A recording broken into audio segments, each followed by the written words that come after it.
सुमन, वो 100 रुपए क्या नीचे रिक्शे वाले को देना है। हाँ मैं देती हूँ। बेटी, तू इस भिखारी से शादी करेगी जिसके पास 100 रुपए नहीं है रिक्शे वाले को देने के लिए? पापा आप गलत समझ रहे हो, जैसा आप सोच रहे हो ऐसा कुछ भी नहीं है। अच्छा तुम पैसे दे दो, मैं नीचे देकर आता हूँ, फिर आके बात करता हूँ। ये लो।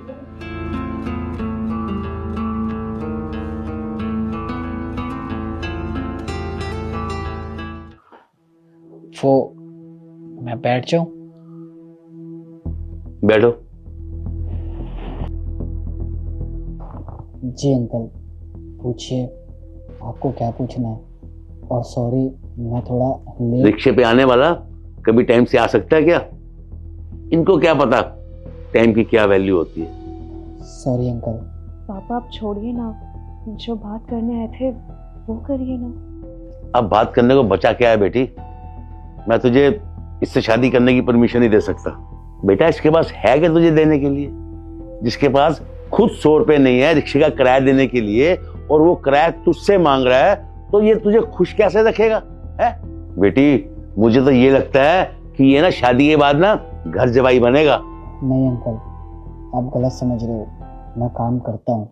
ऐसा है, काम करने वाले लड़के ना अलग ही दिख जाते हैं, समझे ना? और मुझे अपनी बेटी के लिए एक सक्सेसफुल लड़का चाहिए जो वो उसे सब कुछ दे सके जो मेरी बेटी चाहती है।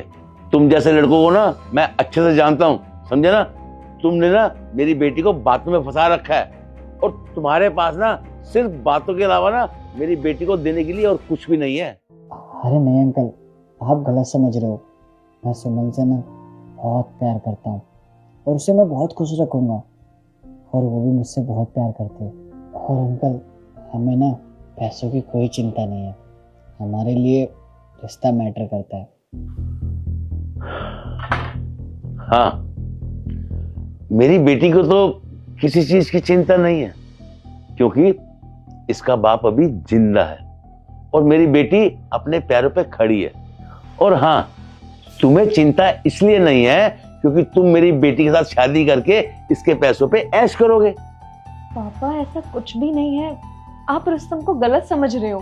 बेटी मैंने जो समझना था ना मैंने समझ लिया, अब तुम समझो अच्छे से, क्योंकि ये लड़का ना तुम्हारे लायक नहीं है। अरे बेटी इसके साथ ना तुम्हारा कोई फ्यूचर नहीं है। अरे इससे अच्छे लड़के ढूंढूंगा मैं तुम्हारे लिए। पापा मैं आपको कैसे समझाऊं, मैं रुस्तम से प्यार करती हूँ, मुझे रुस्तम से ही शादी करनी है। लेकिन इसके पास है क्या तुम्हें देने के लिए? सर ये आपकी कार की आपकी मर्सिडीज ठीक हो चुकी है, पार्किंग में लगा दी मैंने। और सर 1 करोड़ की पेमेंट आई है, वो कौन से बैंक में ट्रांसफर करनी है? तुम बाहर वेट करो, मैं बताता हूँ। जी अंकल, आप कुछ कह रहे थे कि मेरे पास क्या है आपकी बेटी को देने के लिए? बेटा तुम्हारे पास मर्सिडीज है और तुम रिक्शे पे आ रहे हो? जी अंकल, मेरे पास मर्सिडीज है, और वो एक्चुअली रास्ते में मेरी कार खराब हो गई थी, और मैंने सोचा कहीं लेट ना हो जाऊं, इसलिए मैं रिक्शा पकड़ के आ गया। और मेरे पास कैश नहीं था, यूपीआई वो ले नहीं रहा था, इसलिए मैं सुमन से कैश लेकर उस रिक्शे वाले को देने चला गया था। तो बेटा तुमने मुझे पहले क्यों नहीं बताया कि तुम्हारे साथ ऐसा कुछ हुआ है? मैंने भी खामखा तुम्हारे को पता नहीं क्या कुछ कह दिया। बेटी मुझे ना रुस्तम पसंद है, और तुम्हारी पसंद ना बहुत अच्छी है।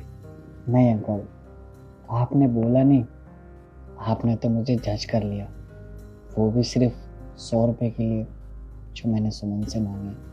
और जब आपने देखा मेरा करोड़ों का लेन देन है, तब मैं आपको तुरंत पसंद आ गया। तब आपको मेरे अंदर कोई कमी नहीं दिखी, बड़ी जल्दी बदल गए आप तो। नहीं बेटा, वो क्या है ना कि मैं बेटी का बाप हूं ना, तो उसके भविष्य के बारे में भी तो कुछ सोचना पड़ता है ना। और बेटा जब तुम बाप बनोगे ना तब तुम्हें पता चलेगा कि मैंने ऐसा क्यों कहा। जी अंकल, मैं समझ सकता हूँ, आप अपनी जगह सही हैं। पापा मैंने आपसे बोला था ना कि रुस्तम बहुत अच्छा लड़का है, वो मुझसे बहुत प्यार करता है, और मैं ये बात जानती हूँ कि वो शादी के बाद मुझे बहुत खुश रखेगा। और हाँ अंकल, मैं आपसे प्रॉमिस करता हूँ कि कि आपकी लड़की को वो सारी खुशियाँ दूंगा जो वो डिजर्व करती है। बेटा, मैंने तुम्हें जो कुछ भी कहा ना, उसके लिए मुझे माफ कर देना। और बेटा, मुझे बहुत खुशी है कि मेरी बेटी को तुम जैसा लड़का मिला। थैंक यू सो मच पापा। तो चले? कहाँ?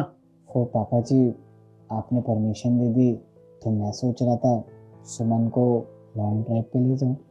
अरे हाँ हाँ, बिल्कुल बिल्कुल, ले जाओ ले जाओ, जाओ। जी चलो।